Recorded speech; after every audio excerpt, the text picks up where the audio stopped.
Hello friends, today I take up a new topic and the name of the topic is President of India. My lesson plan includes why is it in the news, nominal executive means President is the nominal head of the state, discretionary power of the President of India, powers and function of the President of India, comparison with American President and Queen of England, and finally conclusion.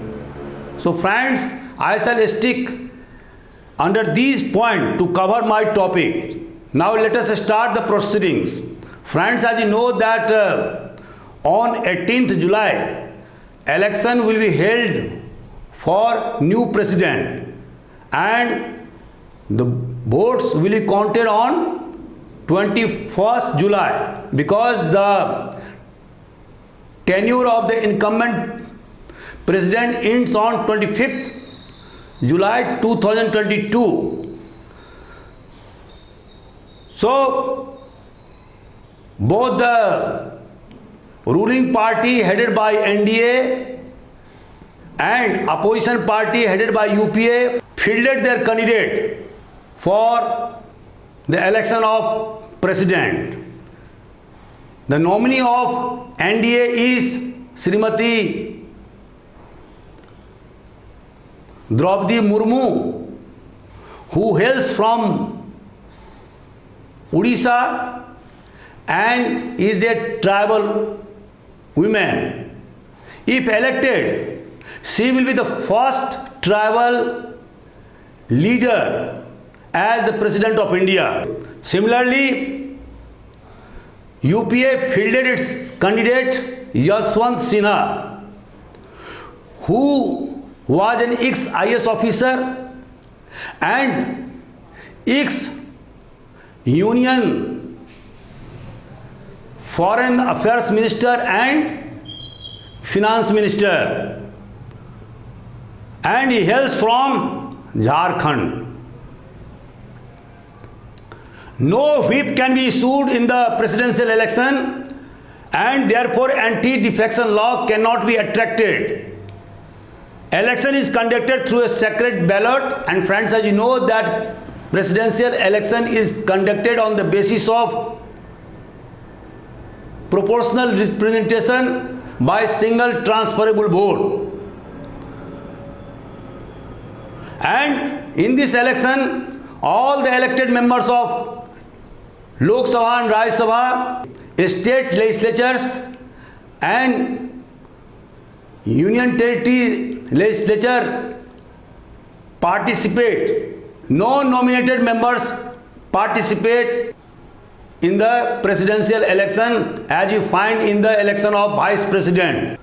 President is the head of the state. He reigns, but he doesn't rule. President of India is a titular head of the state. All the works are done in the name of President of India, but the real power is vested in the Council of Ministers headed by Prime Minister.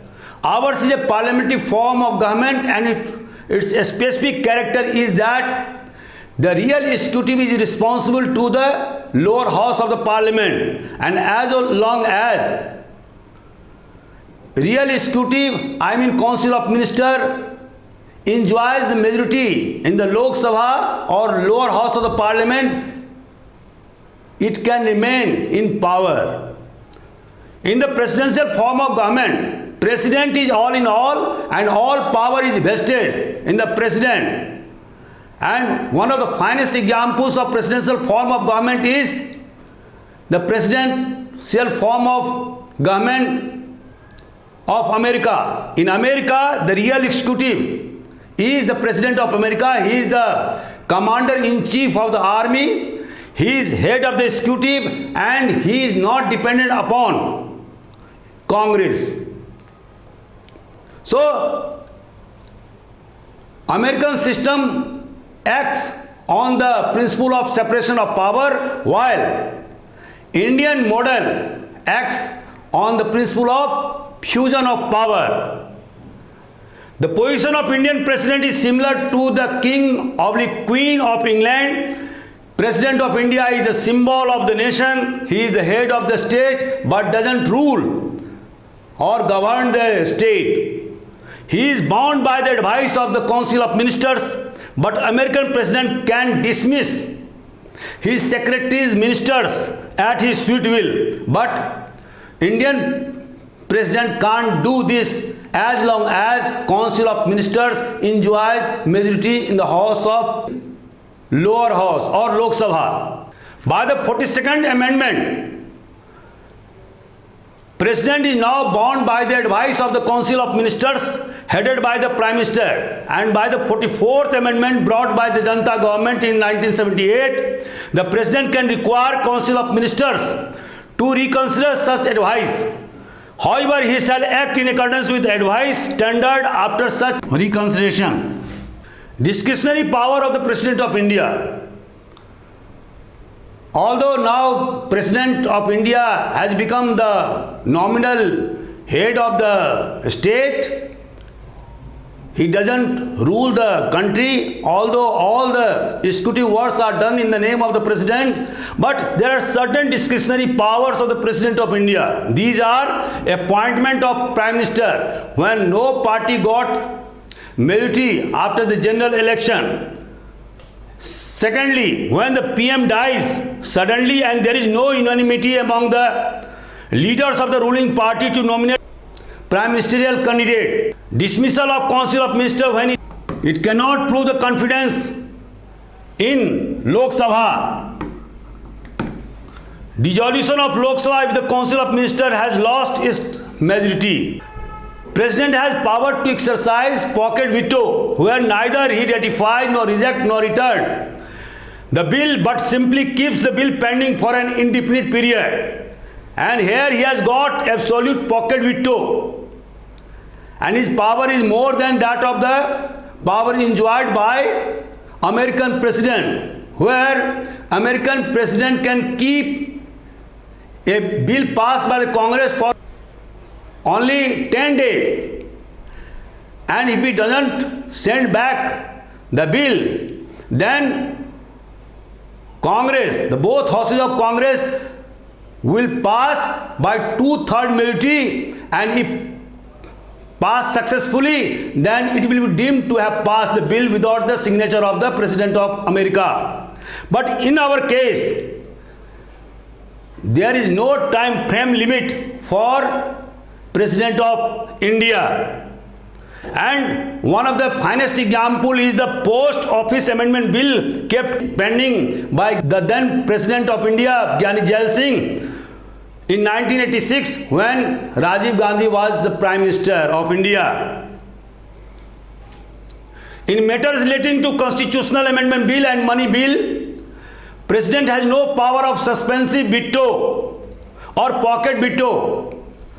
In matters relating to ordinary bills, President can send back the bill for reconsideration. If Parliament again passes that bill, President has no choice but to sign over that bill, and then the bill becomes law. The President also possesses absolute veto when a private member's bill has been passed. Secondly, when the cabinet resigns after the passage of the bill and before the assent of the President, the new cabinet advises the President not to give his assent to such bills. Then he can exercise absolute veto. In matters relating to pardoning power, like pardon, commutation, remission, respite, reprieve, the exercise of power by the President cannot be subject to judicial review except where the presidential decision is arbitrary, irrational, malefied and discretionary. Powers and function of the President of India. Friends, as you know that President has been vested with the executive, legislative, financial, judiciary, diplomatic, military and emergency powers. Under Article 352 to 360, President has power to promulgate emergency on the recommendation of the Council of Ministers. but the proclamation of emergency must be ratified by both houses of parliament within 1 month. Similarly, President has wide diplomatic powers. All ambassadors and high commissioners are received by President and are given accreditation by the President of India. Similarly, President has got judicial power insofar as he appoints Chief Justice of India, and on the recommendation of Chief Justice, other judges of Supreme Court and High Courts are appointed by President of India. Similarly, in matters relating to the death penalty or the punishment meted out by martial court, President has exclusive power to give pardon or to commute the sentence, give respite or reprieve to the offenders. Similarly, President has financial power. No money bill can be introduced in Lok Sabha without the concurrence of President of India. President can also take out money from contingency fund in case of emergency, exigencies of the situation, pending approval by Parliament. Similarly, President can summon, prorogue and dissolve Lok Sabha, and all executive powers like appointment of all constitutional functionaries like Comptroller and Auditor General of India, Election Commissioner of India, head of the scheduled caste and scheduled tribe and other backward classes commission are appointed by President of India. But of course, it is now settled view that all these works are done by the President on the recommendation of the Council of Ministers headed by Prime Minister. Comparison with American President and Queen of England. Friends, as you know that both American and Indian President can be removed by the process of impeachment conducted by Congress and Parliament respectively. The American President is a real executive. All powers are vested in him and he is not responsible to the Congress. His ministers, secretaries are responsible to him. While in case of President of India, he is bound to accept the advice of the Council of Ministers headed by the Prime Minister, and he has got only one discretionary power to send back the bill passed by both houses of Parliament for reconsideration, and once again passed by both houses of Parliament, President has no choice but to sign over that bill. Then it becomes the law. But in matters relating to budget or money bill or constitutional amendment bill, President has no power even for sending reconsideration.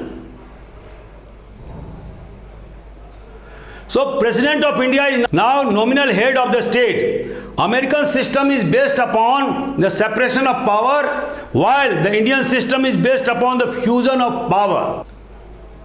American President is elected for 4 years and can be elected for 2 terms, while Indian President is elected indirectly for 5 years and can be elected for any number of terms. And we have seen that Dr. Rajendra Prasad became President of India twice in 1952 and thereafter he was again elected in 1957. Both Indian and American President are commanders-in-chief of the armed forces, and similar situation obtains in case of King of England, where King of England is also commander-in-chief of the armed forces of Britain.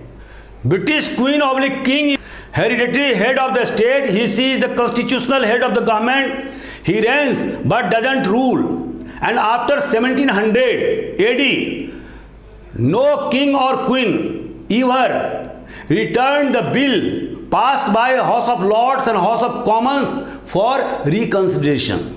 So, Queen and or King of England ceased to operate veto power since 1700 AD. Now they have become just constitutional or nominal head. The British Constitution has evolved for centuries. It is still an unwritten document. The power of king is limited to non-partisan functions such as granting honors. He is the head of the Church of England. In our case, President of India has nothing to do with the religion, because India is a secular state and there is no state religion at all. Any citizen of India can become the President of India. Even a person who has obtained citizenship can become President of India. But in case of American President, he will only be eligible for candidature if he is born of American parents and has been living in America for the last 14 years. Conclusion: the position of Indian President is similar to that of the King or Queen of England. According to B.R. Ambedkar, the father of Indian Constitution, President can do nothing contrary to the advice of the Council of Ministers, or nor can he do anything without their advice. But in exceptional circumstances, when no party got a majority in the general election, the President can exercise his discretionary power. Similarly, if the incumbent Prime Minister suddenly dies and when the ruling party is not unanimous in choosing the Prime Ministerial candidate, President will exercise discretionary power to choose the Prime Minister who can prove his majority in Lok Sabha.